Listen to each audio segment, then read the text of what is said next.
शब्दों में बसती है दुनिया सारी, जहाँ भाषा से ही पहचान हमारी। जहाँ बोल उठते दिल की वाणी, वहीं जन्म लेती है कहानी। भाषा केवल स्वर नहीं, यह संस्कृति का अमर आधार है।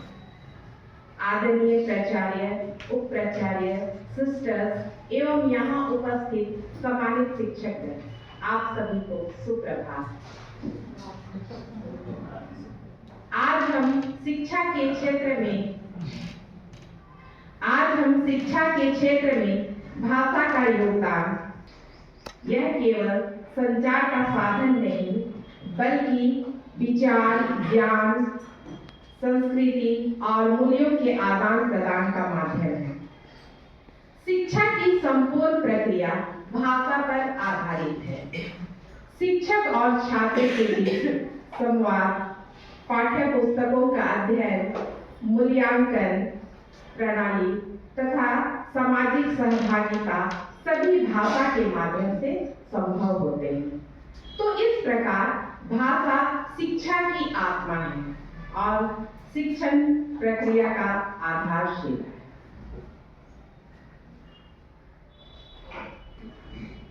तो आज की कार्यशाला की मुख्य बिंदुओं को हम देखेंगे।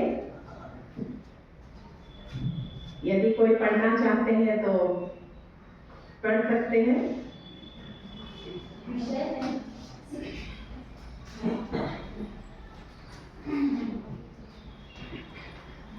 विषय शिक्षा के क्षेत्र में भाषा का योगदान। भाषा क्या है? भाषा और शिक्षा का संबंध। कक्षा शिक्षण में भाषा की भूमिका। मातृभाषा का महत्व। बहुभाषिकता और विद्यालय। भाषा और व्यक्तित्व का विकास। डिजिटल युग में भाषा की भूमिका। शिक्षक की भूमिका। भाषा विकास हेतु कक्षा रणनीतियाँ, चुनौतियाँ और समाधान।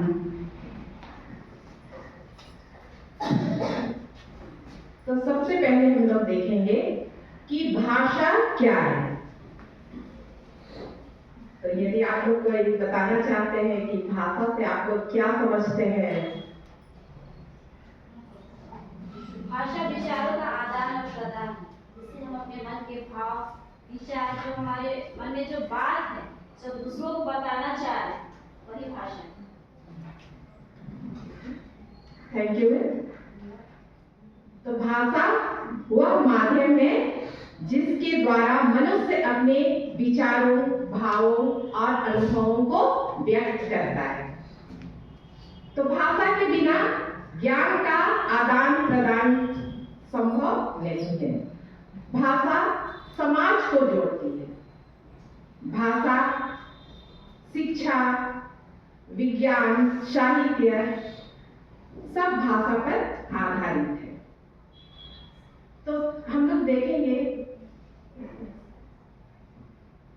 भाषा 3 प्रकार के होते हैं: मौखिक, लिखित और सांकेतिक भाषा।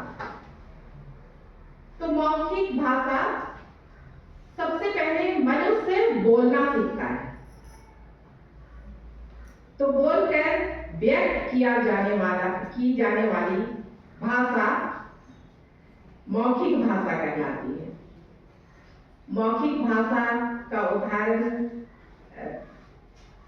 बातचीत के द्वारा या भाषण या संवाद, इसके द्वारा हम लोग अपनी मौखिक भाषा बोल सकते हैं। मौखिक भाषा सबसे पुरानी भाषा का रूप है। उसके बाद हम लोग देखते हैं लिखित भाषा है। जब बच्चा छोटा रहता है तो बोलना सीखता है। उसके बाद फिर वह स्कूल जाता है। तो स्कूल जाता है तो वह लिखना सीखता है। तो इस तरह लिखकर व्यक्त किया जाने वाला भाषा लिखित भाषा होता है। जैसे समाचार पत्र पढ़ना, पुस्तकें, ये सब लिखित भाषा में होती है। तीसरा है सांकेतिक भाषा। जो कि इशारों और संकेतों से व्यक्त किया जाता है। विशेष रूप से मूक बधिर व्यक्तियों द्वारा यह प्रयोग किया जाता है।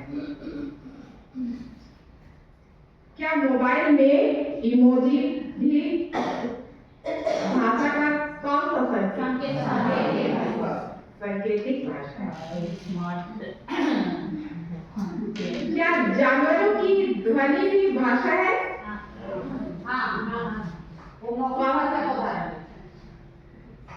सांकेतिक ही कहेंगे, क्योंकि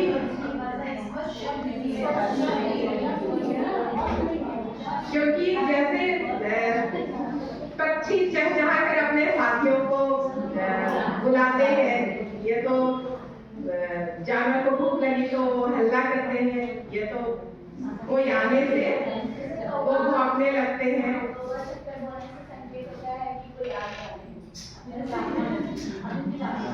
रोज बोलता है, कहीं नहीं आता।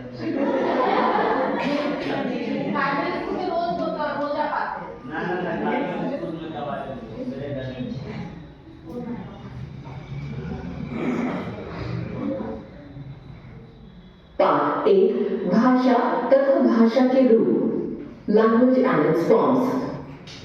अरे ललित कैसे हो?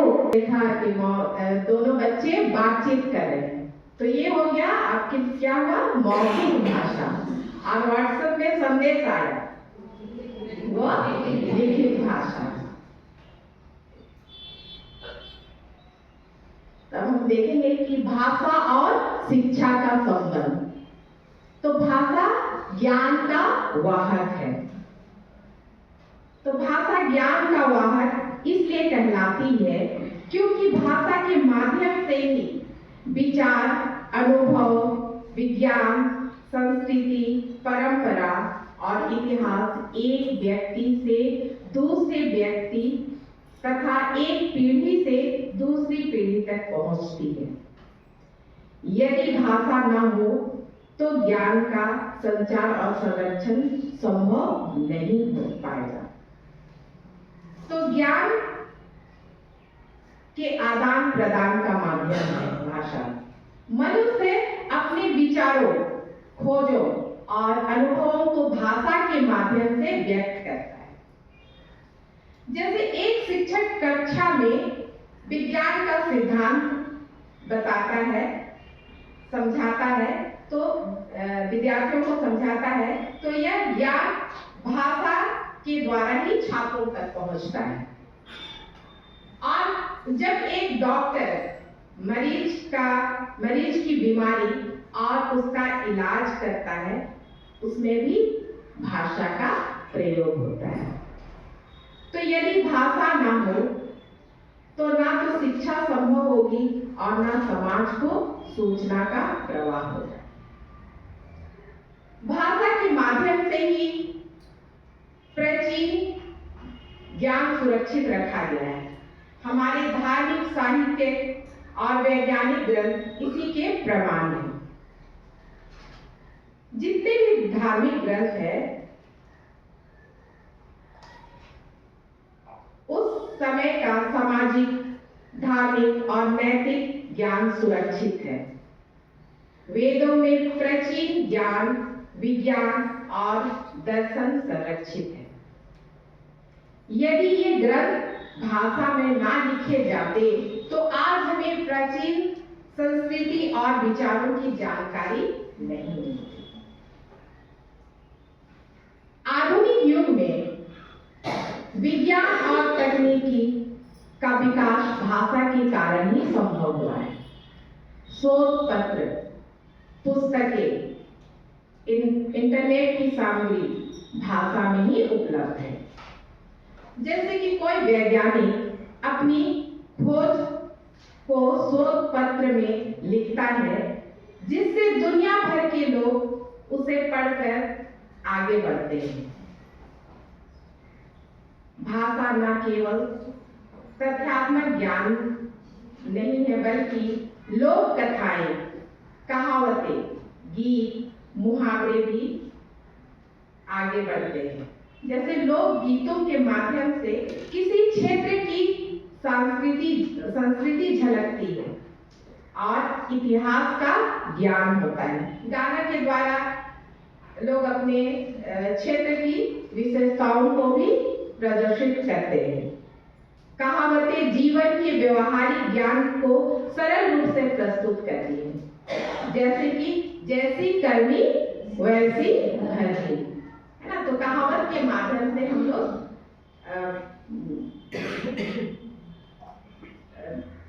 ये जो भाषा को हम लोग आगे बढ़ाते हैं। तो भाषा के द्वारा ही समाज के नियम, कानून, नैतिक मूल्य समझाए जाते हैं। तो इस प्रकार स्पष्ट है कि भाषा ज्ञान का मुख्य साधन और वाहक है। भाषा के बिना ना तो शिक्षा संभव है, ना संस्कृति का संरक्षण और ना ही विज्ञान का विकास। भाषा ही वह सेतु है जो व्यक्ति को समाज से, वर्तमान को अतीत से और एक पीढ़ी दूसरे पीढ़ी से जोड़ता है। भाषा सोच और समझ को विकसित करती है। तो भाषा केवल संचार का माध्यम नहीं है, बल्कि यह हमारी सोच और समझ को आकार देने वाली प्रमुख शक्ति है। मनुष्य जिस भाषा का प्रयोग करता है, उसी के माध्यम से वह संसार को समझता है, विचार करता है और अपनी अनुभूतियों को व्यक्त करता है, अपने अनुभवों को व्यक्त करता है। तो भाषा हमारे विचारों को संरचना देती है। हम किसी भी विषय पर सोचते समय शब्दों और वाक्यों का ही सहारा लेते हैं। यदि भाषा समृद्ध होगी तो सोच भी व्यापक और स्पष्ट होगी। जैसे कि एक बच्चा जब पेड़ शब्द सीखता है, तो वह ना केवल वस्तु बल्कि मतलब पेड़ को जो देखता है तो वो उसमें देखता है कि उसमें हरी पत्तियां हैं, टहनियां हैं या फल है, फूल है। तो इस तरह उसको वो उसके गुण को वो समझने लगता है। उसी तरह गणित में जोड़, घटाव, गुणा आदि शब्द आने पर बच्चा गणनात्मक सोच को विकसित करता है। तो भाषा ज्ञान अर्जन का माध्यम है। किताबें, समाचार, संवाद सब भाषा के द्वारा ही संभव है। जितनी अधिक भाषाई दक्षता होगी, उतनी ही गहरी समझ विकसित होगी। जैसे साहित्य पढ़ने वाले व्यक्ति विभिन्न भावनाओं और परिस्थितियों को समझने लगता है। जो साहित्य पढ़ते हैं या फिर परिस्थितियों को, साहित्यों की जो भावना होती है उनको वो समझते हैं। विज्ञान की भाषा सीखकर विद्यार्थी वैज्ञानिक दृष्टिकोण को अपनाता है। भाषा कल्पना शक्ति को पंख देती है। कहानी, कविता और नाटक के माध्यम से व्यक्ति नई नई कल्पनाएं करता है। जैसे कि बच्चा या बच्चे परी कथाएं सुनकर अपने मन में वो सोच बनाता है। कविता पढ़ते समय जब हम लोग कविता पढ़ते हैं तो हम लोग कविता के माध्यम से मन में दृश्य उत्पन्न करते हैं, सोचते हैं। अगर हम कोई कविता पढ़ रहे हैं, जैसे सूरज के बारे में, ऐसे सूरज आता है ना, तो हम लोग उसकी कल्पना करते हैं। उसी तरह हवा हूँ, हवा में बसंती हवा हूँ, तो उसकी भी कल्पना करते हैं कि बसंती हवा कैसी होती है ना, बसंत का मौसम कैसा होता है। तो भाषा समाज में संवाद चित्र है। तुरंत पूजा मिस ने उस पर प्रतिक्रिया जताई। यानी इससे क्या साबित होता है कि जो वाक्य इन्होंने बोला वो क्या था, गलत था। ठीक है, ये अभी तुरंत की जो गलती को हमने देखा वो। और दूसरी चीज, अग्नि मिस ने कहा चित्र मैंने बहुत खतरनाक बनाया। ठीक है, अब ये खतरनाक शब्द का प्रयोग कहाँ होता है, जहां हमें डर लगता है। तो भाषा का वास्तव में शिक्षा के क्षेत्र में इसलिए महत्वपूर्ण बताया जाता है भाषा को, कि हम जिन जिन शब्दों का प्रयोग करते हैं उन शब्दों का प्रयोग हमें कहाँ करना है, किस परिस्थिति में करना है और किस जगह पर करना है, ये एक शिक्षक के पास ये गुणवत्ता होनी चाहिए। कभी कभी हमारे पास शब्दकोश की कमी रहती है, हमारे पास शब्द नहीं रहते, तो फिर हम क्या करते हैं, हमें तुरंत में जो शब्द याद आता है हम उसी शब्द का प्रयोग करते हैं। और ऐसी परिस्थिति में जो बच्चे तेज होते हैं वो तो समझ जाते हैं कि हम इसने क्या कहना चाहा, लेकिन जो बच्चे निम्न वर्ग के होते हैं जिनको समझ में नहीं आता है, वे उसी शब्द को अपने अंदर ले लेते हैं। और बाद में होता क्या है कि उन्हीं बच्चों को ये चीज समझ में नहीं आता है कि जब हम लोग फिल इन द ब्लैंक्स वगैरह सब देते हैं, रिक्त स्थानों की पूर्ति कीजिए, ऐसे समय में बच्चे कुछ कुछ ऐसे शब्दों का प्रयोग करते हैं जो उस वाक्य के लिए उपयुक्त नहीं रहता है। लेकिन बच्चा करे तो करे क्या, वो टीचर के मुख से जो सुनता है, हम बच्चों को के सामने जिन जिन शब्दों का प्रयोग करते हैं कोई कोई बच्चा उन्हीं शब्द को अपने अंदर ले लेता है और नए शब्द को सीख ही नहीं पाता है। तो वास्तव में भाषा एक ऐसी टीचर के लिए यानी शिक्षक के लिए एक ऐसी क्या कहेंगे चाबी है। ठीक है, तो एक शिक्षक को वास्तव में किसी भी भाषा में हो, अंग्रेजी भाषा में हो या हिंदी भाषा में, उसको निपुण होना है। ये तो छोटी सी बात थी। अब हम लोग इसकी अगले क्षेत्र में जाते हैं ना, अगले पॉइंट पर, मातृभाषा का महत्व। नई शिक्षा योजना के तहत भी मातृभाषा को क्यों महत्व दिया जा रहा है? हम शिक्षक जो होते हैं एक समाज के, देश के वास्तव में निर्माता है। हम बच्चों को जैसा सिखाएंगे, उनके साथ जैसा व्यवहार करेंगे, उनको जैसा माहौल देंगे, बच्चे वैसा ही सीखेंगे। अधिकतर बच्चे देखकर सुनते हैं, कुछ बच्चे करके सीखते हैं और कुछ बच्चे पढ़कर सीखते हैं। लेकिन हर बच्चों की परिस्थिति एकदम बिल्कुल अलग होती है, क्योंकि मातृभाषा से हम क्या समझते हैं, क्या हिंदी हमारी मातृभाषा है? नहीं। मातृभाषा का मतलब है कि हम अपने माता पिता से जिस भाषा को सीखते हैं, या अपने माता पिता से या अपने अड़ोस पड़ोस से जिस भाषा में संपर्क करते हैं, वही हमारी मातृभाषा होती है। और हम सभी जानते हैं कि हमारा ये जो वेबो क्षेत्र है वो क्या है, औद्योगिक क्षेत्र होने के कारण यहाँ हर जगह से लोग नौकरी करने आते हैं और फिर चले जाते हैं। और हमारा ये विद्यालय है जो वो इसी क्षेत्र में है, और यहाँ विभिन्न प्रकार के बच्चे आते हैं। वो कहीं और से भी पढ़ के आते हैं, कुछ बीच में आकर के ज्वाइन करते हैं, और कुछ बच्चे ऐसे हैं जो यहाँ हैं लेकिन अपने घर में वो अपनी ही मातृभाषा का प्रयोग करते हैं। अब हमारा विद्यालय इस क्षेत्र में है और हमारा माध्यम क्या है? अंग्रेजी माध्यम है। ठीक है, अंग्रेजी माध्यम होने के कारण ठीक है बच्चे आते हैं, उनमें रटने की भावना ज्यादा होती है, क्योंकि हम उनकी भाषा में उनको नहीं सिखा पाते हैं, क्योंकि हमें उनकी भाषा को जानना है।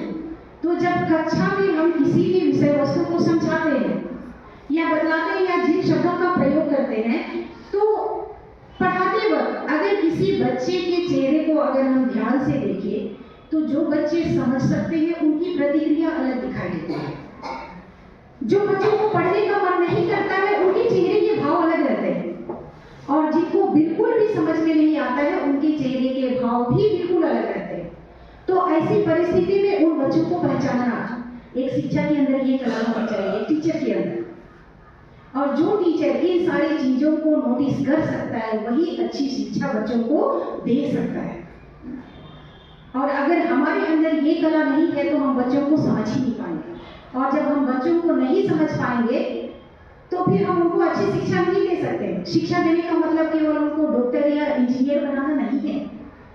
हम सामाजिक प्राणी हैं, समाज में रहते हैं, और हमारी कक्षा में जो 40 बच्चे आते हैं उसमें से 3 या 4 ही बच्चे ऐसे निकलेंगे जो डॉक्टर बन सकता है, इंजीनियर बन सकता है, या फिर किसी भी क्षेत्र में साइंटिस्ट बन सकता है, या किसी भी क्षेत्र में अपना नाम कमा सकता है। तो क्या बाकी बच्चों को किताबी ज्ञान देना ही जरूरी है? नहीं। वास्तव में हम जितने भी विषय पढ़ते हैं, ठीक है, वो सारा विषय हमारे जीवन से जुड़ा होता है। हर एक विषय हमारे बिल्कुल जीवन से ही जुड़ा हुआ है। हम उस जीवन को आसान बनाने के लिए ही बच्चों को शिक्षा प्रदान करते हैं। जैसे संध्या मिस ने बताया विषय में, तो जैसे विज्ञान एक विषय है, साइंस ना, तो साइंस के माध्यम से हम बच्चों को क्या सिखाते हैं कि अपने शरीर की, जैसे बायोलॉजी, ठीक है, अपने शरीर की कार्य प्रणाली, शरीर के अंगों के विषय में पढ़ाते हैं। तो शरीर की कार्य प्रणाली, स्वास्थ्य, खान-पान और पर्यावरण को समझने के लिए, समझाने के लिए विज्ञान को पढ़ाया जाता है। अगर हम बच्चों को उनकी शारीरिक बनावट या परिस्थिति से जोड़ करके उस विषय को पढ़ाए तो शायद हम बच्चों को आसानी से समझा सकते हैं।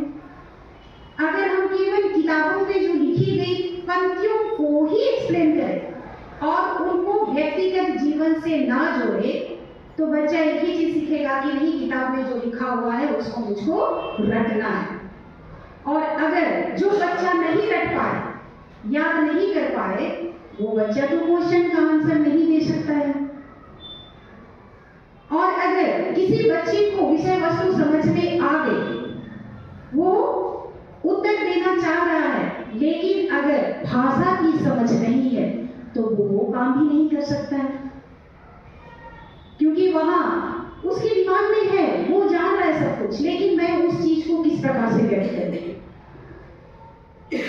इसका जीता जाता उदाहरण मेरी बेटी है, ठीक है, बातें उनको समझ में आ जाती, किसी भी चीज को पूछा जाए तो वो आंसर दे सकती है, लेकिन उस चीज को वो किस तरह से लिखे, वाक्य बनाना, उसको सजाना, शब्दकोश ना होना, ये सारी चीजें उसकी सबसे बड़ी कमी है, जिसके कारण वो कर ही नहीं सकती। ऊपर से याददाश्त भी कमजोर है, तो क्या उसे स्कूल से निकाल देना चाहिए? नहीं। स्कूल में ऐसी बहुत सारी एक्टिविटी होती है जिसके तहत हम बच्चों को आगे ले जा सकते हैं, उनको हम एक अच्छा नागरिक बना सकते हैं। एक डॉक्टर नहीं बना सकते हैं, टीचर नहीं बना सकते हैं, इंजीनियर नहीं बना सकते हैं, साइंटिस्ट नहीं बना सकते हैं, लेकिन एक अच्छा इंसान जरूर बना सकते हैं। अब हमारी विडंबना है कि अगली क्लास में जाने के लिए हमें क्या चाहिए? नंबर चाहिए। बिना नंबर के हम बच्चों को अगली क्लास में नहीं ले जा सकते। तो ऐसी परिस्थिति में हमारे प्रश्न बनाने का जो तरीका होता है उसमें कुछ प्रश्न ऐसे होने चाहिए जिससे बच्चे कुछ तो कर पाए, कुछ तो लिख पाए, क्योंकि हम जानते हैं कि उनमें वो क्षमता नहीं है। हम लाख कोशिश करें लेकिन उस क्षमता का विकास हम नहीं कर सकते। तो इन सारी चीजों को देखते हुए ही राष्ट्रीय शिक्षा नीति ने भी मातृभाषा को महत्व देने का निर्णय लिया है, क्योंकि हर किसी को शिक्षा प्राप्त करने का मतलब क्या है कि पढ़ लिख करके डिग्री लेना या शिक्षित होना। शिक्षित होना। तो जिन बच्चों को हम शिक्षा दिला करके डिग्री नहीं प्राप्त कर सकते हैं उनको हम शिक्षित बना सकते हैं। अगर हम उनको शिक्षित बनाएंगे तो वो समाज में रह करके वो एक अपना स्थान बना सकते हैं, क्योंकि ऊपर वाला जब किसी इंसान को इस धरती पर भेजता है तो उसकी भी कुछ ना कुछ योजना रहती है, इसलिए वो हर किसी को बराबर तरीके से बुद्धि दे करके नहीं भेजता है। सब में कुछ ना कुछ कमियां रहती है और सभी लोग एक दूसरे से सीखते हैं। तो जब बच्चे हमारे स्कूल में आते हैं, ठीक है, ये भाषा का विकास वास्तव में बचपन से ही होता है। घर में बच्चा मातृभाषा सीखता है, जब वो नर्सरी में आता है तो हम उससे कुछ किताबी शब्दों का ज्ञान कराते हैं, लेकिन जब हम किताबी शब्दों का ज्ञान कराते हैं उस समय उस शब्दों का प्रयोग हम उनकी मातृभाषा के साथ जोड़ करके उनको बताना है कि हम क्या इस चीज को घर में क्या बोलते हैं। तो इससे होता क्या है कि बच्चों में जो डर की भावना होती है वो खत्म हो जाती है। उसके बाद बच्चा आपसे खुलने लगेगा और जहां डर की भावना आ गई वहां बच्चे नहीं सीख सकते। सबसे पहला काम रहता है इस मातृभाषा का प्रयोग करके बच्चों के अंदर के डर को बाहर निकालना। और ये मातृभाषा हमारी राष्ट्रीय एकता और संस्कृति की धरोहर है। क्यों कहते हैं हमेशा राष्ट्रीय एकता और संस्कृति की धरोहर? क्योंकि हमारा भारत देश ही ऐसा है जिसमें विभिन्न जाति, विभिन्न धर्म के लोग रहते हैं। विविधता में एकता के लिए हमारा भारत देश प्रसिद्ध है, ठीक है। और हमारे देश में विविधता में एकता होने के बावजूद भी हम एक साथ रहते हैं, एक दूसरे को समझते हैं और इसी चीज को और अधिक सुदृढ़ और मजबूत बनाने के लिए मातृभाषा का सम्मान करना जरूरी है। अब हम अपने क्षेत्र में ही तो नहीं रह सकते हैं, हमें अपने देश से बाहर भी निकलना है, बाहर जा करके भी हमें अपना कार्य करना है। तो इसके लिए हमें कौन सी भाषा की आवश्यकता होती है? अंग्रेजी भाषा की आवश्यकता होती है। इसलिए अधिकतर जो पेरेंट्स होते हैं या अभिभावक होते हैं वे चाहते हैं कि बच्चों को हम अंग्रेजी माध्यम विद्यालयों में पढ़ाएं ताकि हमारे बच्चे अपने क्षेत्र से बाहर निकल पाए और वहां रह करके अपना काम करें। लेकिन बच्चों को इस अंग्रेजी माध्यम को सरलता से स्वीकार करने से पहले या सीखने से पहले हमको बचपन में यानी नीचे ही मातृभाषा के साथ जोड़ करके उनको शिक्षा प्रदान करना है, तभी वो इस भाषा को आसानी से स्वीकार कर पाएंगे और हमारी राष्ट्रीय एकता और संस्कृति बनी रहेगी। अब यहाँ हर जितने हमारे राज्य हैं, हर एक राज्य की अपनी संस्कृति है और ये सारी चीजें हम उनकी मातृभाषा के लोकगीत, कथा या कहानियों के माध्यम से ही हम समझते हैं और जानते हैं। कभी कभी जैसे YouTube वगैरह में कुछ ऐसी भाषा का प्रयोग होता है जो समझ में तो नहीं आता है, लेकिन हम उसे सुनते हैं और समझने का प्रयास करते हैं और उसी चीज को बेहतर ढंग से समझाने के लिए आजकल वीडियो डाल दिया जाता है। तो भाषा भले ही हमें समझ में नहीं आती है, लेकिन उस वीडियो के माध्यम से हम उस चीज को अच्छी तरह से समझ सकते हैं। अब दूसरा है समावेशी शिक्षा। ये समावेशी शिक्षा क्या है? समावेशी शिक्षा में हर एक तरह के बच्चों को मिलाकर एक साथ पढ़ाना, वो मंदबुद्धि हो, ठीक है, शरीर से थोड़ा सा अपंग हो, पढ़ने में कमजोर हो या तेज बच्चे हो, सभी प्रकार के बच्चों को एक साथ मिला करके पढ़ने पढ़ाने का अवसर प्रदान करना ही समावेशी शिक्षा है। हमारे विद्यालय में भी ऐसे बच्चे हैं। जो अच्छे बच्चे हैं वो उन बच्चों को सपोर्ट नहीं करते, सहयोग नहीं देते, उन्हें हीन भावना से देखते हैं, उनसे दूरी बना के रखते हैं, उनसे खेलना नहीं चाहते हैं। तो क्या ऐसे बच्चों को स्कूल में पढ़ने का अधिकार नहीं है या उनको नहीं पढ़ने देना चाहिए? बिल्कुल पढ़ने देना चाहिए। बस एक शिक्षक की जिम्मेवारी होती है कि कक्षा के बाकी बच्चों के साथ और उनका सामंजस्य हम किस प्रकार से बैठा के रखें कि उस कक्षा के बच्चे उस बच्चे को स्वीकार कर पाए, उनसे परेशान ना हो। मेरा अपना अनुभव इस चीज को बहुत अच्छी तरह से जानता है, ठीक है।